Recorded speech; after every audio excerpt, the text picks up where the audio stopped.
Kia ora, good evening. I'm your roving reporter, Melanie Ray, coming to you live and on location in Mangere. Tonight we have a very important question. What are the benefits to myself and the tamariki in learning Māori waiata? I think this calls for us to investigate.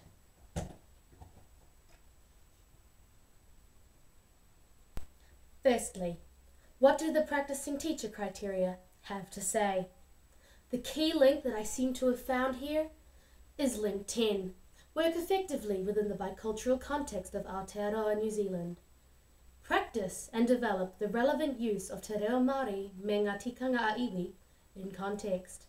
Other links seem to include number 2, acknowledge and respect the languages, heritages and cultures of all Ākonga.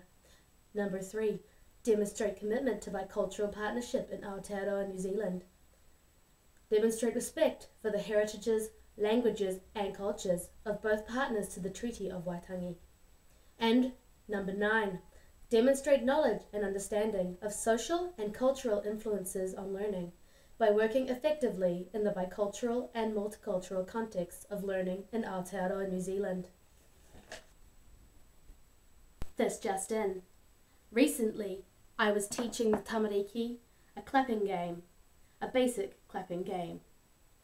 As I shared the song with them, I let them know that children in the Māori culture through the ages have also sat around and played clap games together. This basic moment inspired me that Māori waiata can be a springboard for teaching children about Māori heritage, culture and values. It doesn't need to be complicated or in-depth. Just a sentence or two acknowledging Māori culture used as an introduction to a song can be enough. One example could be the waiata Tohora Nui, which is about a big whale. This could link to a discussion about the sea and sea creatures and the special connection that Māori have with these. Tohora Nui, Tohora Roa, Tohora Tino Mamana, Tohora Puha Puha, Fiore Piu Piu E, Tohora Ko Ana Te Moana E. These small nuggets of information help to gradually enlarge a child's worldview as they simultaneously embrace their perspectives and validate the perspectives of other cultures. This links to a Te Whariki Contribution Goal 3 learning outcome, which says, children develop an increasing ability to take another's point of view and empathise with others. Also, when you explain to children what the Māori waiata mean, it can help children to gain an understanding of te reo Māori as a living and relevant language. That's Te Whariki Communication Goal 2. Ako Aotearoa also recognises the importance of Māori waiata and the role it plays in language acquisition in te reo Māori. The benefit is multifaceted. Not only is it easier to recall new words when you have previously learned them in a waiata, for example, remembering Māori colours after singing Ma is White, but the sentence structures within Māori waiata reflect correct Māori sentence structure and syntax, making it simpler to learn how to create simple sentences in the Māori language when speaking. Finally, when Te Whariki says in a learning outcome in Communication Goal 4 that children should develop an increasing familiarity with a selection of songs that are valued by cultures in the community, its meaning seems to go deeper than children just knowing the words. It is one thing to be able to sing a song by rote from memory, and another thing entirely to understand a song and connect to the heart and emotions in it. This is why the little introductory discussions about Māori waiata prior to singing them are so important.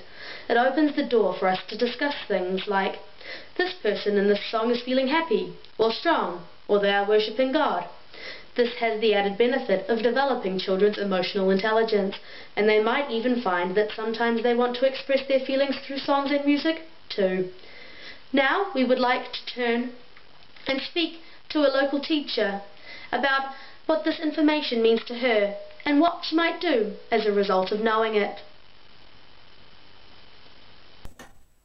Well, I think that as I incorporate Māori waiata into my teaching and talk about waiata and their meanings for children, I am developing the tataiaka competency of manakitanga, in that I am demonstrating respect for Māori culture through the delivery process of presenting waiata respectfully to the children.